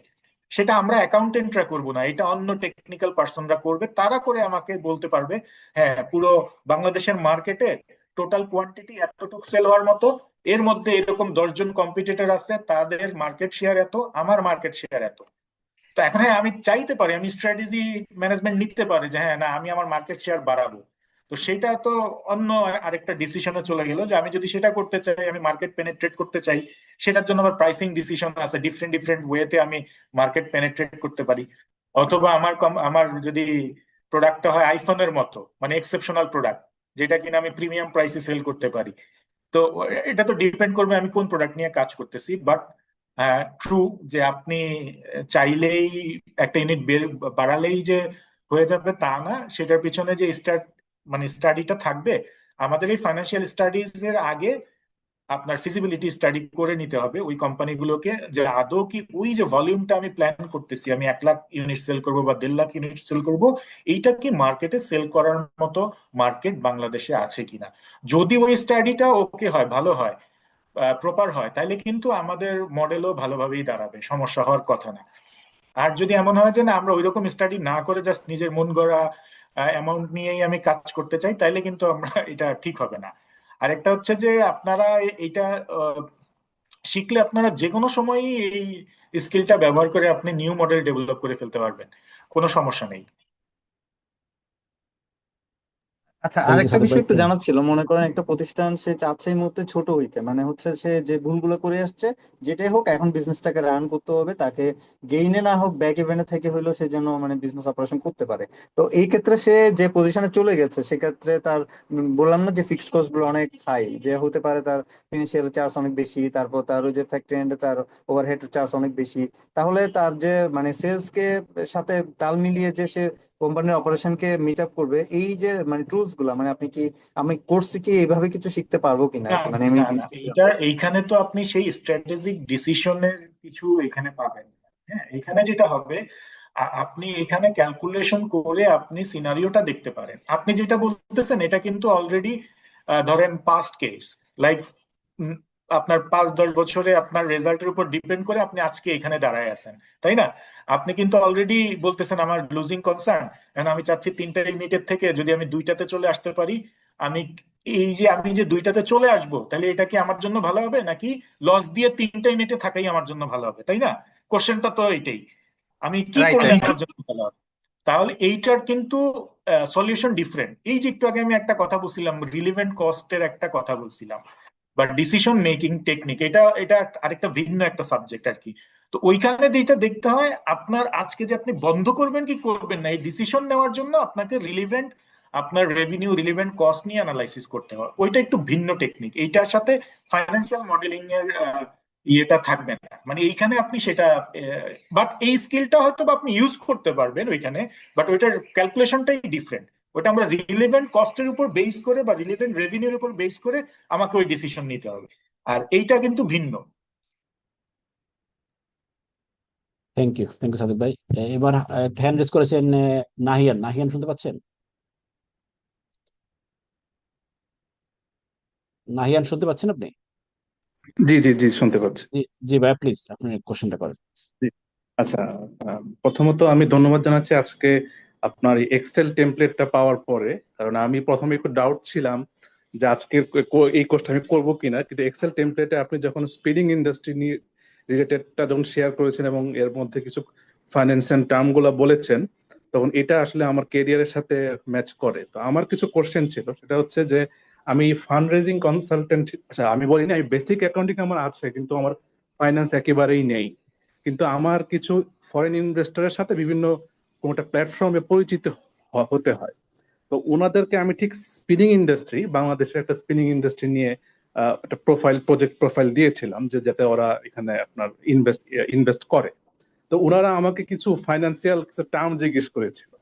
তো এর মধ্যে ডেট আছে, ইকুইটি আছে, তারপর আপনার এফডিটা মার্জিন এরকম একটা কথা, তারপর আরো কিছু ভ্যালুয়েশনের বিষয় আছে। তো এখন এই বিষয়গুলা মানে এখন আমি জানতে চাচ্ছিলাম যে বাংলাদেশে যেটা হয় যে প্রজেক্ট প্রোফাইল যেটা গদ বাঁধা পাওয়াই যায়, এবং ব্যাংকে দিলে যেটা হয় যে পলিটিক্যাল কানেকশন থাকলে লোন এভাবেই হয়ে যায়, কিন্তু এখন ফরেন ইনভেস্টরের কাছে দিলে ওরা তো আসলে এই ভ্যালুয়েশন বা এগুলো দেখে। তো এখন এই যে ভ্যালুয়েশন, অনেকে যে বলে ভ্যালুয়েশন গেম, আসলে এই ভ্যালুয়েশনটা কি আসলে এরকম, মানে এটা কি কান্ট্রি ওয়াইজ মানে অ্যাকাউন্টিং স্ট্যান্ডার্ড অনুযায়ী কি ভ্যারি করে কিনা? তো এখন আমি যখন একটা প্রোফাইল দিলাম একটা বিদেশি ইনভেস্টরকে, সে সিঙ্গাপুর বা ইউকে, এক এক এক মানুষ এক এক ধরনের প্রশ্ন করে মানে ফাইন্যান্স রিলেটেড। তো এখন আমরা তো আসলে সাধারণত বাংলাদেশের সাথে আপনি যেমন বলতেছেন ওয়ার্কিং ক্যাপিটাল, তো এখন আসলে ব্যাংকের সাথে একটা রিলেশন থাকলে এটা লুজিং কনসার্নও লোন পাওয়া যায়, কিন্তু এটা ফরেন ইনভেস্ট করে দিতে হলে আমাদের রিয়েল ডেটা লাগে, মানে রিয়েল করা লাগে। Right, right. তা আমি আসলে নাইম এখান ভাই, থেকে কতটুকু আমি শিখতে পারবো? নাইম ভাই, বিষয়টা হচ্ছে কি, ওই জামান ভাইও জানে আমিও একটু ফরেন ফাইন্যান্স নিয়ে কাজ করি আর কি, প্রজেক্ট ফান্ডিং নিয়ে কাজ করি। তো বিষয়টা হচ্ছে কি, এটা আসলে বাংলাদেশের প্রসপেক্টিভে আমি করাচ্ছি না, টু বি অনেস্ট। হ্যাঁ, আমি করাচ্ছি যাতে আপনারা বাংলাদেশেও ইউজ করতে পারেন, এবং এটা এই যে আপনি যেমন বললেন আপনার ফরেন ইনভেস্টররা এক একজন এক এক রকমের কোশ্চেন করে, তাই না? ওইটা হতে পারে, ওইটা হতে পারে। আমি অনেকের সাথে মিটিং করছি, কেউ আমার প্রফিটেবিলিটি দেখতে চায়, কেউ আমার আরওআই দেখতে চায়, কারো এগুলার কোনো মাথা ব্যথাই নাই, সে ডিফারেন্ট কিছু একটা কোশ্চেন করে। এটা ডিপেন্ড করে আপনার ইনভেস্টরের উপর। কিন্তু আপনি যেটা বলছেন যে বাংলাদেশের সাথে এই ফাইন্যান্সিয়াল, বাংলাদেশের যে কোনো একটা ব্যাংকে গেলে ব্যাংকারই মডেল বানায় দেয়, ব্যাংকারই আপনার একটা ফরম্যাট দিয়ে দিবে যে ভাই এভাবে এভাবে জাস্ট ইনপুট দিয়ে নিয়ে আসেন। হ্যাঁ, ওইটা কিচ্ছুই না ভাই, টু বি অনেস্ট, এটা কিছুই না। ওটা হচ্ছে জাস্ট মেকই একটা জিনিস, এবং আপনি ওইখান থেকে মানে কিছুই পাবেন না। এটা যারা বাংলাদেশের ব্যাংকের সাথে কাজ করে তারা সবাই জানে, এবং সেখানে লিয়াজু টিয়াজু করে আমরা ব্যাংকের লোন টোন এগুলা অ্যারেঞ্জ করি। বাট আপনি যদি প্রপার ওয়েতে ফাইন্যান্সিয়াল মডেলটা যদি আপনি ধরেন আমি যেটা দেখালাম, আমরা যদি এভাবে রেডি করতে পারি, সেইটা এটা হয়তো কোশ্চেন থাকবে, অ্যাজাম্পশন, তারা রিস্ক অ্যাসেসমেন্টের জন্য অ্যাজাম্পশনে তারা কিছু অ্যাডজাস্টমেন্ট করে তারা এটাকে আবার নতুন ভাবে চেক করে দেখতে পারে। তারা ডিউ ডিলিজেন্সের জন্য কোনো একটা অডিট ফার্মকে দিতে পারে যে তোমরা একটু চেক করে দেখো যে প্রজেক্টের ওনার যে সে আমাকে এটা দিছে এটা ঠিক আছে কিনা। হ্যাঁ, কিন্তু এইটাকে কেউ বাদ দিতে পারবে না, আমি আপনাকে গ্যারান্টি দিয়ে দিলাম। আমরা যেই ভাবে ডেভেলপ করবো, এবং ইউকে তেও সেম, ইউএসএ তেও সেম, সিঙ্গাপুরেও সেম, সব জায়গায় একই ওয়েতেই ফাইন্যান্সিয়াল মডেল ডেভেলপ হয়। এখন কথা হচ্ছে, ডিফারেন্ট ইন্ডাস্ট্রির জন্য জি জি, ডিফারেন্ট ইন্ডাস্ট্রি, মানে আপনি তো স্পিনিং হ্যাঁ ইন্ডাস্ট্রি শেয়ার করেছেন, তো এক এক হ্যাঁ, ইন্ডাস্ট্রিকে এক একটা মডেল ফলো করে কিনা? না না না না, সেম স্টাইলেই আমরা করব। আপনার ইন্ডাস্ট্রি ভেদে হবে কি, আপনার রেভিনিউ আর কস্টের স্ট্রাকচারটা চেঞ্জ হবে, আপনার প্রোডাক্টের ধরন চেঞ্জ হবে, কিন্তু আপনি যে বিল্ড আপ করাটা শিখতেছেন আজকে, আপনি সেটা একটা সার্ভিস ইন্ডাস্ট্রির জন্য আপনি মডেল তৈরি করতে পারবেন সেম ওয়েতেই। এইটা কিন্তু এমন না যে আমি আপনাকে যে অ্যাজাম্পশনের পেজটা দিব সমস্ত ইন্ডাস্ট্রির জন্য এটা সেম থাকবে, তা কিন্তু না।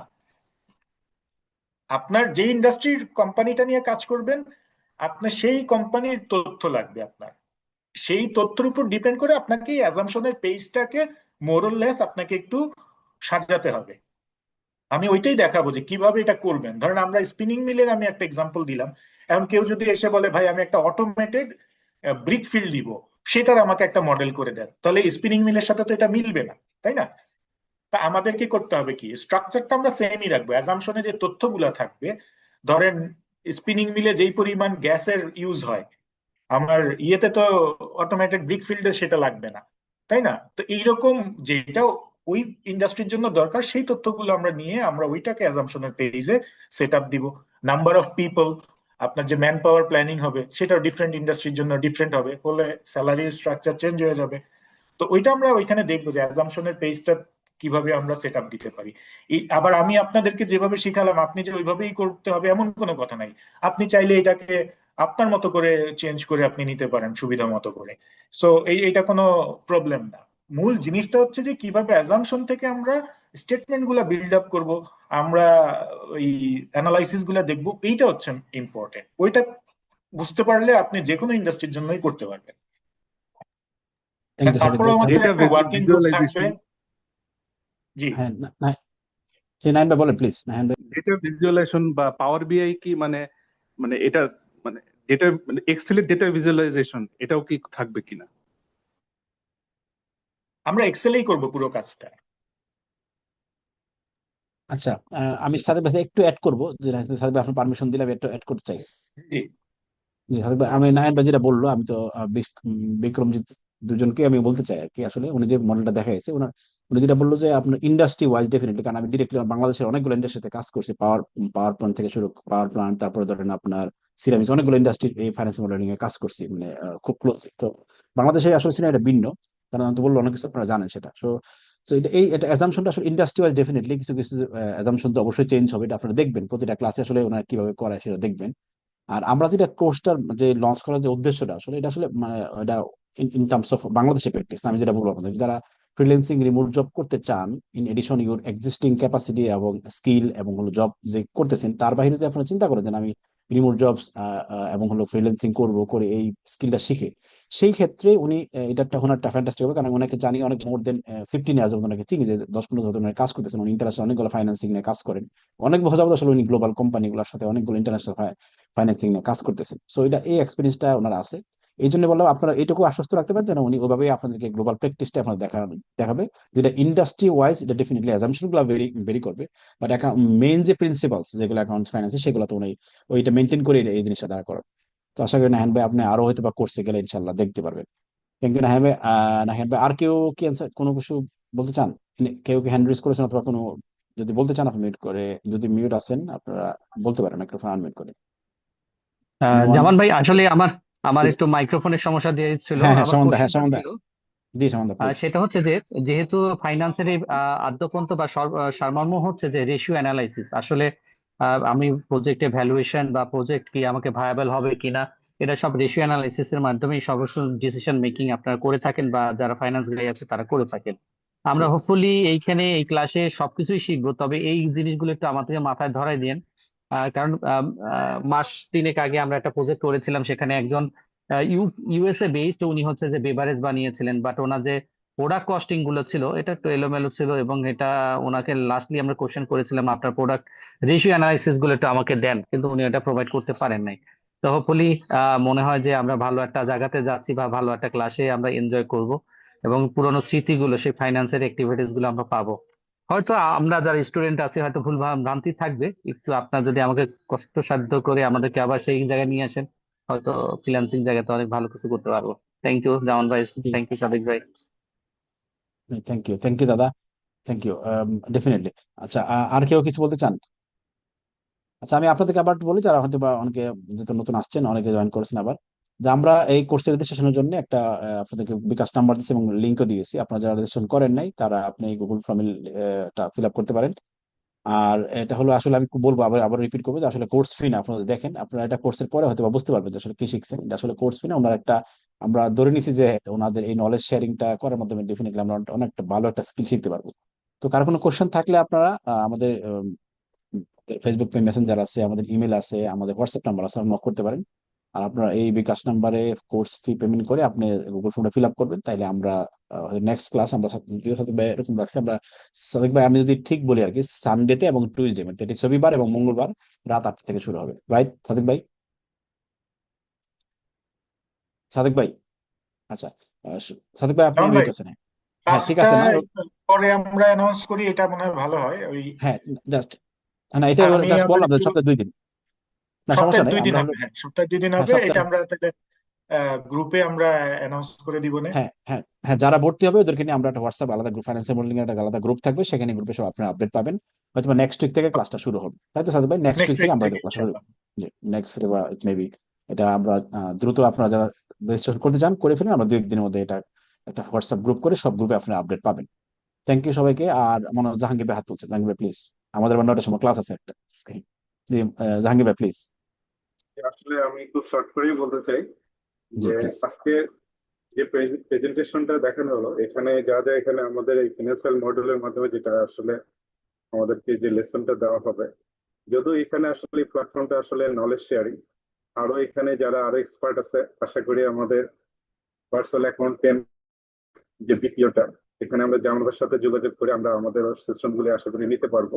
সেই সুযোগগুলি আশা করি আমরা জামানদের কাছ থেকে পাবো।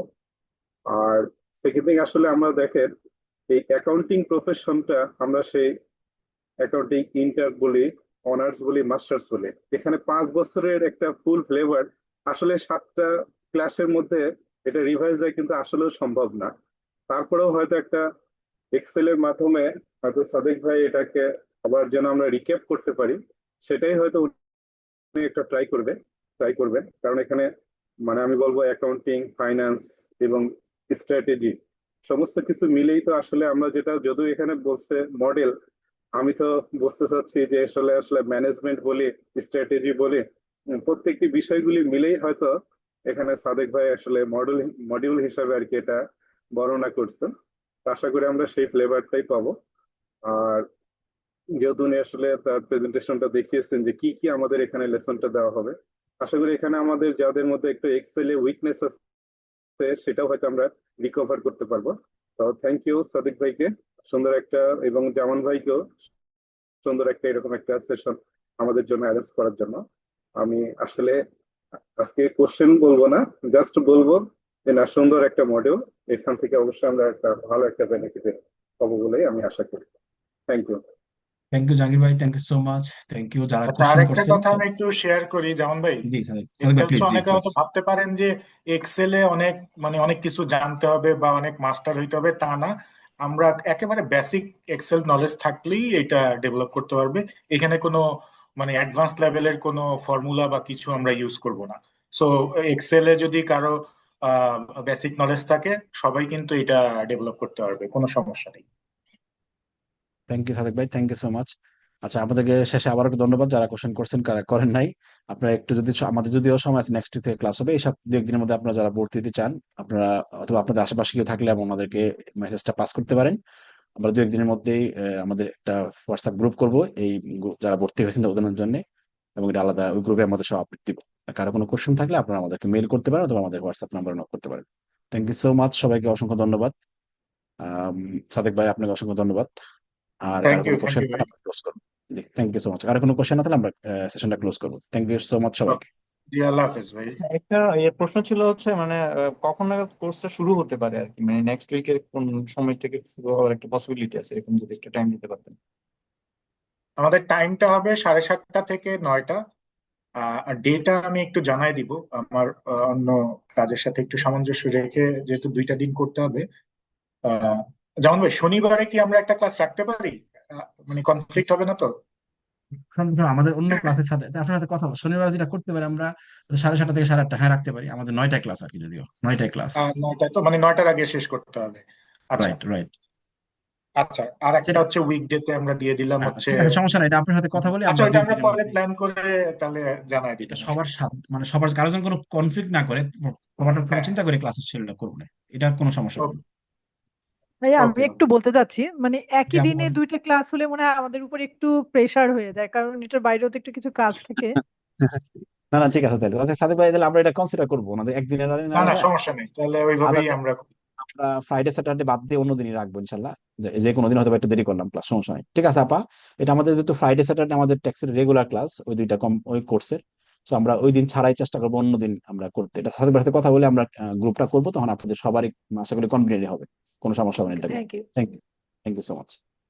থ্যাংক ইউ সবাইকে। কারো কোনো কোশ্চেন থাকলে আপনারা আমাদেরকে পরে নক করতে পারবেন। থ্যাংক ইউ সবাইকে, অসংখ্য ধন্যবাদ। জি, আসসালামু আলাইকুম। আসসালামু আলাইকুম।